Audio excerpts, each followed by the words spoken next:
वालेकुम students, welcome to online study. Chapter number 1 का numerical 1.8 solve करते हैं।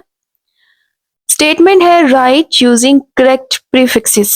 हमने प्रीफिक्सेस लिखने हैं, तो इसके लिए आप साइड पे देखें, ये प्रीफिक्सेस का टेबल है और इसको अगर आप याद करेंगे तो ये न्यूमेरिकल्स करना बहुत आसान हो जाएगा। अच्छा, यहाँ पर है हमारे पास value 5 into 10 raise to the power 4 centimetre. अब हमने ये जो 10 रेज टू द पावर 4 है इसको खत्म करना है और इसकी जगह कोई भी प्रीफिक्स लगाना होगा। जैसे यहाँ पर आप देख रहे हैं कि मुख्तलिफ किस्म के आपको पावर ऑफ टेंस मिल रही है और उसके सामने यहाँ पर इस साइड पर प्रीफिक्सेस लिखे हुए हैं। तो हमने इसी तरह से ये जो 10 रेज टू द पावर 4 है इसको खत्म करना है और इसकी जगह यहाँ से कोई भी जो प्रीफिक्सेस के अकॉर्डिंग होगा वो लिख लेना है। जब भी आपने सेंटीमीटर लिखा उसमें से सेंटी इरेज करना होगा तो आपने उसकी जगह लगाना है 10 रेज टू द पावर -2, क्योंकि आप अगर प्रीफिक्स वाले टेबल में देखते हैं तो ये जो है centi 10 raise to the power -2 centi के लिए है। अच्छा, यहाँ पर हम सेंटी की जगह 10 रेज टू द पावर -2 लिख लेते हैं। अगेन लिखेंगे 5 into 10 raise to the power 4 और ये -2 इसमें ऐड करेंगे और हमारे पास आंसर आ जाएगा +2, क्योंकि 4 बड़ी वैल्यू है और उसके साथ प्लस है। अब देखें कि 10 रेज टू द पावर 2 के हवाले से अगर हम चेक करें तो हमें कोई भी इस साइड पर कोई प्रीफिक्स नजर नहीं आ रहा। इसके लिए हमने खुद से देखना है कि 2 के करीब तरीन कौन सा कोई प्रीफिक्स अवेलेबल है। तो 2 के करीब तरीन ये 3 अवेलेबल है।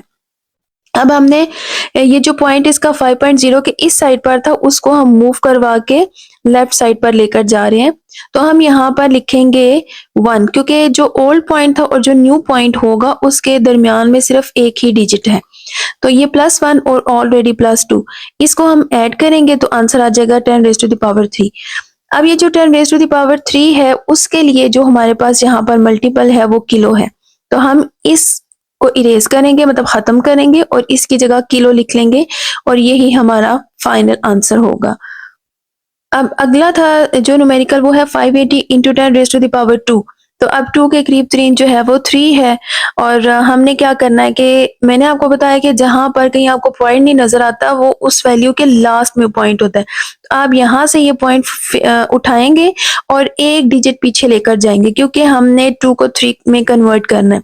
तो ये हमारा हो जाएगा 58.0 और ओल्ड एंड न्यू पॉइंट के बीच में 1 है, इसलिए +1 और ये +2, ये ऑलरेडी ये लिखेंगे। 2 में 1 ऐड करेंगे तो ये हो जाएगा 3 और 3 का मतलब है kilo.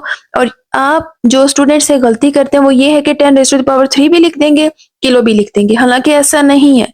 10 raise to the power 3 लिखना या किलो लिखना एक ही बात है, तो इनमें से आप एक चीज लिखेंगे और इसका आंसर आएगा 58 किलोग्राम। अब जो हमारा थर्ड न्यूमेरिकल है वो है 45 into 10 raise to the power -4। अब -4 को भी हमने अगर हम -5 में कन्वर्ट करते हैं या -6 तो उससे ज्यादा इजी है कि हम उसको -3 में कन्वर्ट करें।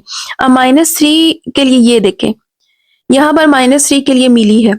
अब हमने क्या करना है कि जाहिर है इसका पॉइंट लास्ट में है, इसको हम एक डिजिट पीछे शिफ्ट करते हैं तो ये हमारे पास आ जाएगी पावर प्लस में और ऑलरेडी -4 है। -4 में से +1 आप करते हैं, जब माइनस करते हैं तो ये आ जाएगा -3, क्योंकि बड़ी वैल्यू के पास यहाँ पर माइनस है। अब ये -3 का मतलब है कि ये हो गया मिली। तो अब हम 10 रेज टू द पावर -3 को खत्म करेंगे और यहाँ लिख लेंगे मिली और ये हमारा फाइनल आंसर होगा। Numerical 1.10 express the density of mercury given as 13.6 ग्राम पर सेंटीमीटर क्यूब इन किलोग्राम पर क्यूबिक मीटर। अच्छा, ये न्यूमेरिकल सॉल्व करने से पहले मैं आपको 2-4 चीजें समझाना चाहूंगी कि अगर आप ये चीजें अच्छी तरह से याद कर लेते हैं ना तो आपके लिए कोई भी कन्वर्जन डिफिकल्ट नहीं होगी। हमारे पास वैल्यू है 13.6 ग्राम पर सेंटीमीटर क्यूब और हमने इसको कन्वर्ट करना है किलोग्राम पर क्यूबिक मीटर, यानी ग्राम छोटा यूनिट है, छोटा है इसका प्रीफिक्स और किलोग्राम बड़ा है। सेम सेंटीमीटर क्यूब छोटा है और क्यूबिक मीटर बड़ा है। अब हमने इसकी कन्वर्जन्स देख लेनी है। यहाँ पर देखें कि मैंने लिखा है कि 1 किलोग्राम इज इक्वल टू 1000 ग्राम, क्योंकि के मीन्स 1000, तो यहाँ पर हम 1000 और ग्राम ऐसा सच लिख लेंगे। तो ये वाली जो साइड है और ये वाली जो साइड है, ये दोनों इक्वल हैं। अब हम ग्राम इधर ही रखते हैं, और ये जो 10,000 ग्राम है, सॉरी 1000 ग्राम है, वो 1 केजी के नीचे आ जाएगा इक्वल के इस साइड पर। तो ये बन जाएगा 1 gram is equal to 1/1000 kilogram, और एंड पे हम इसको लिख लेते हैं gram is equal to 1, 3 zeros का मतलब है 10 रेज टू द पावर 3। अब ये जो 10 रेज टू द पावर 3 है, ये डिनोमिनेटर में है, जब ये ऊपर जाती है तो ये हो जाती है -3।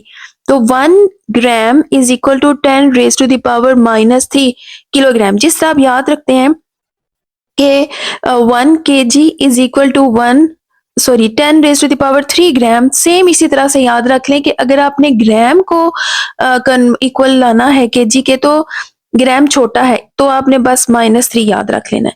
यानी 1 KG is equal to 10 raise to the power 3, तो 1 gram is equal to 10 raise to the power -3 kilogram. ठीक है, ये होगी कन्वर्जन केजी और ग्राम्स की। अब देखते हैं हम सेंटीमीटर और मीटर की। तो 1 मीटर में 100 सेंटीमीटर्स होते हैं। सेंटी आप इधर ही रखें, 1 मीटर, और ये जो 100 है यहाँ पर, ये इधर आके डिवाइड हो जाएगा इक्वल के दूसरी साइड। और इसी तरह से अगर हम ये 2 जीरोस मीन्स पावर +2 है, और जब ये ऊपर जाएगी तो ये -2 हो जाएगी। यानी 1 centimetre is equal to into 10 raise to the power -2 metre. अब हमारे पास न्यूमेरिकल में जो कन्वर्जन है वो हमने सेंटीमीटर क्यूब में चेंज करना है, और उसको मीटर क्यूब में चेंज करना है। मीन्स हमारे पास सेंटीमीटर क्यूब है और हमने उसको क्यूबिक मीटर में चेंज करना है। अगर 1 सेंटीमीटर के लिए 1 into 10 raise to the power -2 metre है, इसका मतलब है कि यहाँ पर हमारे पास 3 सेंटीमीटर्स हैं। तो यहाँ पर जो पावर है वो भी हमें 3 दफा लिखनी पड़ेगी। यानी किस तरह, 1 into 10 raise to the power -2, 1 into 10 raise to the power -2, 1 into 10 raise to the power -2। तो ये तीनों मिलाएं तो ये -6 बनती हैं। यहाँ पर मैंने इनको इकट्ठा करके लिख दिया। तो आपने ये याद रखना है कि -6 क्यूबिक मीटर और सेम जो है -3 केजी। अब न्यूमेरिकल बहुत आसान है। अब आप देखें यहाँ पर 13.6 लिखा, ग्राम्स का आपने याद किया था 10 raise to the power -3 KG, तो आप यहाँ पर 10 raise to the power -3 KG लिखेंगे। सेंटीमीटर क्यूब, ये जो है ये डिनोमिनेटर में है क्योंकि माइनस लगा हुआ है यहाँ पर। तो यहाँ पर जो हमने निकाला था लास्ट एक्सप्रेशन वो ये था 1 into 10 raise to the power -6। तो आप यहाँ पर -6 क्यूबिक मीटर और केजी भी लिख लें। बार बार लिखने की जरूरत नहीं है, एक दफा ही काफी है। उसके बाद 13.6 है -3, और ये जो -6 है ये न्यूमरेटर में जाएगा, +6 हो जाएगा। प्लस में से आप जब माइनस करते हैं -3 को, तो हमारे पास बड़ी वैल्यू के साथ जो साइन है वो आएगा, तो हो जाएगा 13.6 into 10 raise to the power 3। अच्छा, उसके बाद अब हमने इसको क्या करना है कि अगर हम इसको स्टैंडर्ड फॉर्म में कन्वर्ट करना चाहते हैं। स्टैंडर्ड फॉर्म का मतलब होता है कि पहला जो नॉन जीरो डिजिट है उसके बाद आप पॉइंट लेकर आए।